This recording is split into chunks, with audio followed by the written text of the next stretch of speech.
The rapture is not going to take place before the Antichrist comes, Sorry for the bad news. I used to think like that.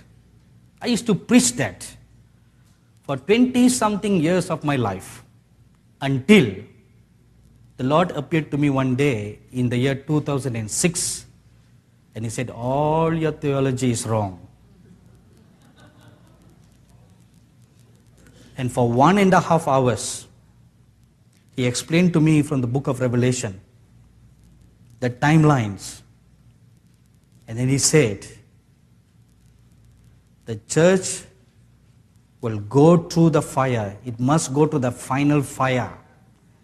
Your final test of obedience is whether you're going to take the mark of the beast or the mark of the Lord your God. That is your final test of obedience. That is the final fire that will refine, purify, make the bride pure and undefiled. You must go through that fire to become purer than gold. So if you will not fortify your spirit now, during the good times, what will you do during the bad times? Learn this strategy from Joseph. During the good times, they store up wealth for 7 whole years, so that when the bad times come, they will not suffer. They are well fed and strong. If during these good times, if you will not build up your inner man to be bold and strong, when the evil one comes and tempts you, what will you do?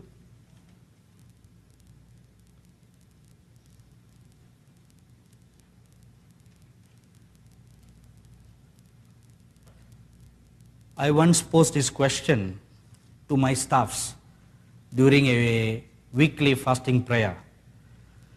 So everybody said, oh yes, we will stand up for the Lord. There was one of my staff, a receptionist, who just gave birth to a new beautiful baby girl. So I looked at her and I said, my dear daughter, what will you do? She said, no uncle. Yes, I will remain strong for the Lord. No matter what happens, I will not take the mark. I said, well done. What if your baby is crying for milk and you have no money to buy milk? How long can you stand the cries of your baby? She became very still and quiet. She began to stare at me, just like how you all are staring at me right now. I said, tell me, you're a mother. How long can you contain the screaming cries of your baby? How long?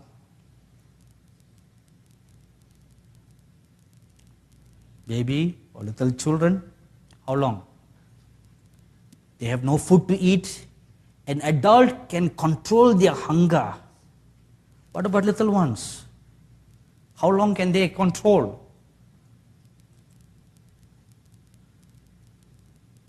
So she told me, no uncle, I will let my child scream herself to death. I said, okay, very good. What if there comes these soldiers and they grab and then demonstrated it, Of course, there was no baby to demonstrate. I said, they grab your baby by the neck and they start to squeeze. What will you do now? Her tears began to roll down her eyes. She had no answers. What will you do? If you don't teach your children to be martyrs, what will you do? The Lord gave me an assignment. He said, prepare an army of martyrs for me. So we started an outreach. Since we have a television network, so I created a television program for children, because that's the age group the Lord told me. And I'm teaching them about martyrdom. Not the dangers of martyrdom, but the glories of martyrdom.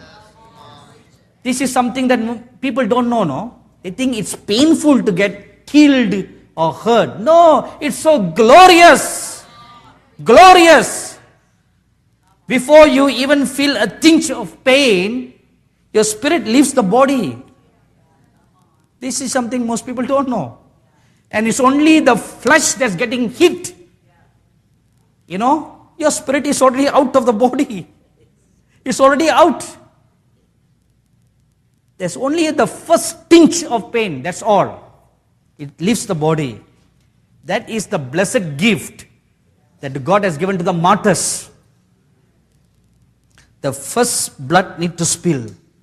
The first drop, that's all.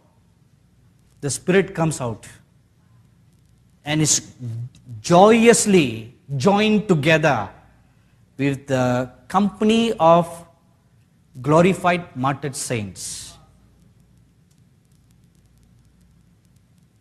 If you will not teach your children today to be martyrs, a hero for a martyr, when that time comes, when you can't buy or sell anything except without the mark, the cryings and the woes and the pleadings of your children can force you to compromise and take the mark. But let me warn you, don't you ever dupe yourself into thinking God understands. No, He does not.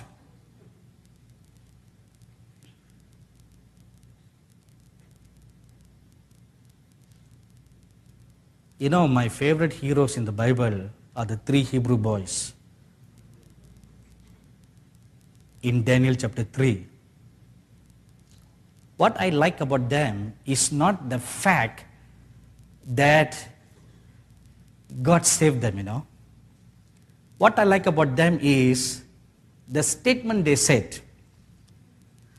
Our God is able to save us, even if He does not. That's what I like, you know. Even if He does not. Our faith does not rest in the fact that God will prevent us from getting hurt, that God will keep us from all danger. Our hope and our trust and our faith is not in preventive. Even if God forsakes us, we will not bow down to this idol. Even if God forsakes us, even if we suffer pain, even if we suffer humiliation, even if we suffer lack, we will not bow down. God is still a good God. Even when all things fail, God is still a good God. You need to train your spirit to come to that level. If 3 17-year-old youths can say that, what about great saints like you all? You can do better than that, isn't it? You can certainly do better than that.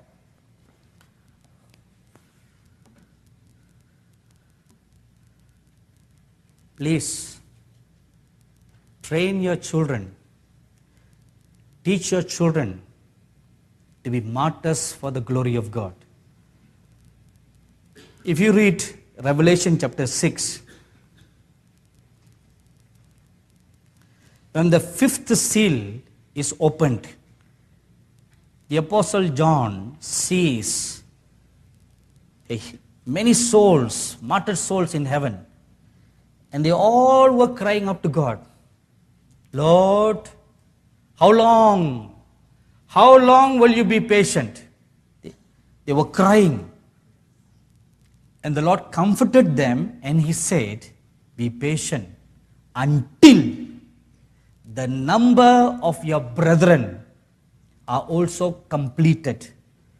So it seems that God has a certain number, a certain required number, that this requirement must be met. Why is it like that? I don't know. That is God's government. But one thing I know for sure.